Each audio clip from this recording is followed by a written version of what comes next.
आइए अब हम वीडियो के दूसरे भाग में शेष कहानी सुनते हैं। वह जैसे ही उस प्रवेश द्वार के अंदर घुसा, उसे नाचते गाते लोगों का एक काफिला मिला। लोगों ने उसे माला पहनाया और कंधे पर बिठाकर महल के अंदर ले आए और उसे एक सिंहासन पर बिठा दिया। महेंद्र कुछ समझ नहीं पा रहा था। दरअसल उस राज्य का राजा मर गया था और वह निसंतान था। इसलिए उस राज्य की प्रथा के अनुसार जो व्यक्ति सूर्योदय की प्रथम किरण के साथ नगर में प्रवेश करेगा, उसी को राजा बना दिया जाएगा। इसलिए मधुकर को उस राज्य का राजा बना दिया गया। सभी दरबारी उसे राजा कहकर संबोधित कर रहे थे और उसे भेंट स्वरूप उपहार दे रहे थे। मधुकर ने एक क्षण के लिए सोचा वह कहाँ आकर फंस गया। फिर दूसरे ही क्षण उसने सोचा कि यहाँ रहकर वह गौरी को ढूंढ सकता है। वह गोपनीय ढंग से गौरी की खोज करने लगा। उसने गुप्तचरों को गौरी की छानबीन करने को कहा। गुप्तचर अपने काम में लग गए। इधर गौरी जंगल में अनवरत भटकती हुई जा रही थी। पास में ही झरने का शोर सुनाई दिया। पास में ही एक पतली सी नदी बह रही थी। वह नदी का अनुसरण करती हुई धीरे धीरे चलने लगी। भूख और थकान से उसकी हालत खराब होने लगी। वह चक्कर खा के नदी के किनारे बने शिव मंदिर के दरवाजे पर गिर पड़ी। पास में ही एक बंजारों का कबीला था। कबीले का सरदार प्रतिदिन वहां आकर नदी में स्नान करता और भोले बाबा का जल से अभिषेक करता। जब वह स्नान कर मंदिर के पास पहुंचा तो उसने गौरी को देखा। उसने पूजन सामग्री को एक ओर रख दिया और गौरी का परीक्षण किया। देखा कि उसकी सांस चल रही है। उसने दौड़कर कबीले के लोगों को बुलाया और उसकी सहायता से गौरी को खेमे में पहुंचाया। जड़ी बूटी के रस से उसका उपचार किया। थोड़ी देर में वह होश में आ गई। वह लोगों को देखकर डर गई, किंतु जब कबीले के सरदार ने उसके सिर पर हाथ फेरा और उसकी पत्नी ने आश्वासन दिया, तुम बिल्कुल सुरक्षित हो, उसे पीने को गर्म दूध दिया, जिससे उसके शरीर में थोड़ी ताकत और गर्मी आई। उसे स्वस्थ देखकर कबीले का सरदार बहुत ही प्रसन्न हुआ। उसने उसे शिव का प्रसाद समझकर अपनी बेटी मान लिया। गौरी उन्हीं के साथ रहने लगी।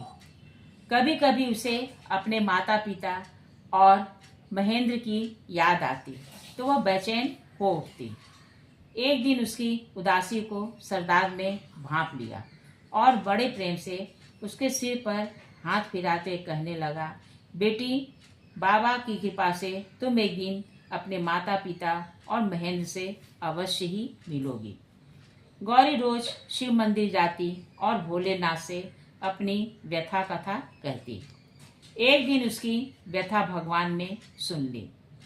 महेंद्र प्रतिदिन नदी के किनारे जाता और उसे पूर्ण विश्वास था कि उसकी समस्या का समाधान इसी नदी के किनारे मिलेगा।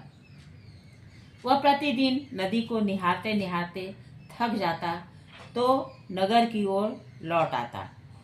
एक दिन नदी के तट पर बने शिव मंदिर में गया और वहां गौरी को देखकर अवाक रह गया। वह बंजारों की वेशभूषा में थी। प्रथम तो वह उसे पहचान नहीं पाया, लेकिन गौरी ने जब उसे पुकारा महेंद्र, तो उसका कंठ अवरुद्ध हो गया। गौरी हर्षातिरेक से चीख उठी। उसने महेंद्र का हाथ पकड़कर कहा, मुझे पूर्ण विश्वास था कि तुम मुझे एक दिन अवश्य ही मिलोगे।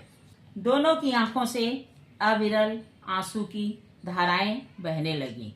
हवा के झकोरों से मंदिरों में लगी छोटी छोटी घंटियां बजने लगी और शंखनाद होने लगा, मानो भोलेनाथ उन्हें आशीर्वाद दे रहे हों। महेंद्र और गौरी ने आपस में अपनी अपनी कथा बयां की। गौरी महेंद्र को बंजारों के खेमे में ले गई और सरदार से महेंद्र का परिचय करवाया। सरदार ने महेंद्र की खूब आवभगत की। पूरे कबीले ने अब महेंद्र और गौरी को बेटी और दामाद मान लिया। महेंद्र कुछ दिन रहकर अपने नगर चला गया, लेकिन वह प्रतिदिन गौरी से मिलने कबीले में अवश्य जाता। उनके प्रेम की प्रगाढ़ता को देखते हुए एक दिन कबीले के लोगों ने आपस में तय किया कि क्यों न गौरी और मधुकर की शादी कर दी जाए। दोनों की रजामंदी मिलने पर शादी की तैयारियां जोर शोर से होने लगी।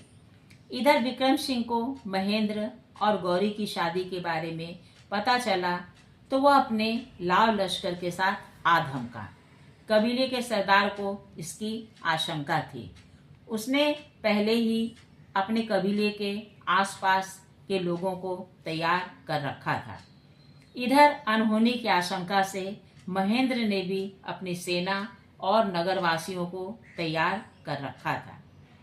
मंदिर में भगवान शिव के सामने गौरी और महेंद्र ने अग्नि के फेरे लेने शुरू किए ही थे कि सेनापति एक लंबी सी फौज के साथ आ धमका और घोड़ा दौड़ाता हुआ मंदिर के अंदर आ घुसा। उसने गौरी पर तलवार का वार करना चाहा। कबीले के लोग पहले से ही तैयार थे। उन्होंने तीर चलाना शुरू कर दिया। युद्ध जैसी स्थिति उत्पन्न होने लगी।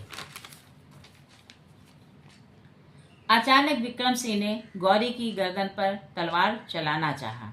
उसी समय भगवान भोले का त्रिशूल हवा में लहराता हुआ आया और विक्रम सिंह के सीने के आर पार हो गया।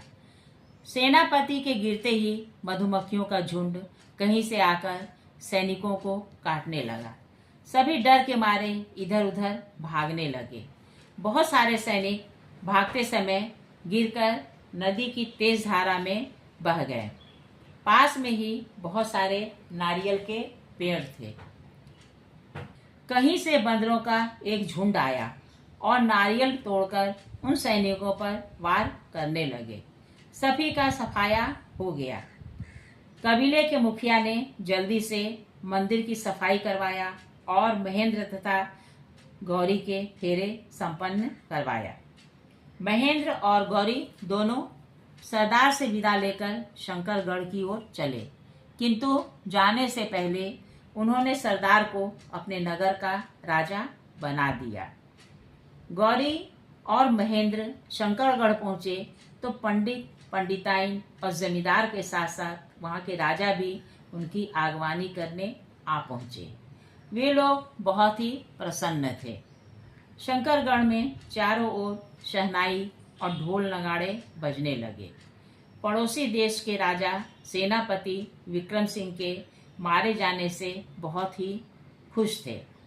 वहाँ की प्रजा भी विक्रम सिंह के अत्याचारों से बहुत दुखी थी, इसलिए वे भी प्रसन्नता से नाच गा रहे थे। महेंद्र और गौरी ने शंकरगढ़ पहुंचकर सबसे पहले शिव मंदिर में जाकर जलाभिषेक किया और पूजा अर्चना की। उन्होंने भोले बाबा को बारंबार प्रणाम किया। जमींदार साहब और पंडित पंडिताइन अपने इस नए परिवार के साथ बहुत ही प्रसन्न हुए। सब मिलकर इकट्ठा ही रहने लगे। जिस तरह भोले बाबा ने महेंद्र और गौरी को मिलाया और तमाम विघ्न बाधाओं को दूर कर उनका घर बसाया, उसी तरह अन्य भक्तों के जीवन में आई सभी बाधाएं दूर हो और सभी का जीवन खुशहाल रहे, ऐसी मेरी कामना है। एक बार बड़े प्रेम से बोलिए ओम नमः शिवाय। और हाँ, मेरी पूरी कहानी सुनने के लिए मेरे प्यारे और श्रद्धालु दर्शकों श्रोताओं आप सबका बहुत बहुत धन्यवाद। मेरे श्रद्धालु श्रोताओं, मेरी कथा को कृपया लाइक करिएगा और जो नए श्रोता हैं वे कृपया चैनल को सब्सक्राइब भी करिएगा। नमस्कार।